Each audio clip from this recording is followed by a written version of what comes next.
جو خواہشات پوری نہ ہو سکیں ان کی وجہ سے مایوس نہ ہوں۔ جس گھر میں کھجور ہوگی اس گھر میں کبھی کوئی بھوکا نہیں سوئے گا۔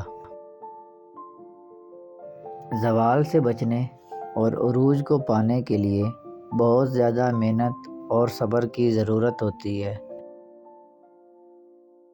اس وجہ کو ختم کرنے کی کوشش کرو جس کی وجہ سے آپ کو غصہ آتا ہے۔ بانٹنے سے خوشیاں اس طرح بڑھتی ہیں جس طرح زمین میں بویا ہوا بیج پوری فصل بن جاتا ہے۔ دوسروں کے ساتھ نیک سلوک وہ کرتے ہیں جو خود بھی مشکل وقت گزار چکے ہوں۔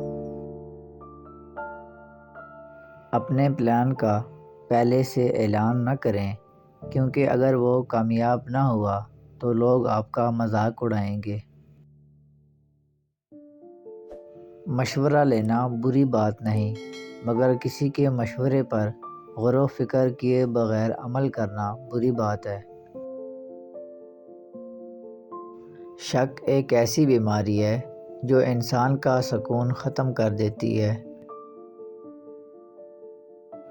کبھی تم دوسروں کے لیے دل سے مانگ کر دیکھو، تمہیں اپنے لیے مانگنے کی ضرورت نہیں پڑے گی۔ جو غلطی نہیں کر سکتا وہ فرشتہ ہے، جو غلطی کر کے ڈٹ جائے وہ شیطان ہے، اور جو غلطی کر کے فوراً توبہ کر لے وہ انسان ہے۔ بدبخت ہے وہ شخص جو مر جائے لیکن اس کا گناہ نہ مرے، یعنی وہ کوئی ایسا برا کام چھوڑ جائے جو اس کے مرنے کے بعد بھی جاری رہے۔ اپنے چہرے پر کوئی درد تحریر نہ کرو کیونکہ وقت کے پاس نہ آنکھیں ہیں، نہ احساس اور نہ دل۔ درد دو طرح کے ہیں، ایک آپ کو تکلیف دیتا ہے، دوسرا آپ کو بدل دیتا ہے۔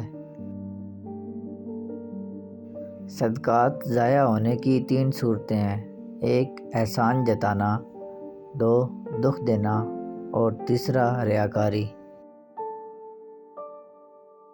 مخلص لوگ روٹھ جائیں تو انہیں منا لیا کرو اور برے لوگ چھوڑ جائیں تو اللہ کا شکر ادا کیا کرو۔ بہت سے لوگ خوف زدہ ہو جائیں اگر وہ آئینے میں چہرے کے ساتھ ساتھ اپنا کردار بھی دیکھ لیں۔ غصہ وہ واحد حرام چیز ہے جس کا پینا ثواب ہے۔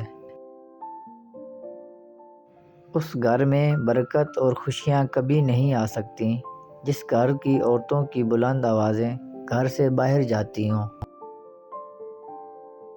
اگر آپ اپنے پروفیشن سے مطمئن ہیں تو آپ ایک خوشحال زندگی گزاریں گے۔ ہر شخص سچا دوست تلاش کرتا ہے مگر خود سچا دوست بننے کی کبھی کوشش نہیں کرتا۔ رشتے اور راستے تب ختم ہونا شروع ہو جاتے ہیں جب پاؤں نہیں دل تھک جاتے ہیں۔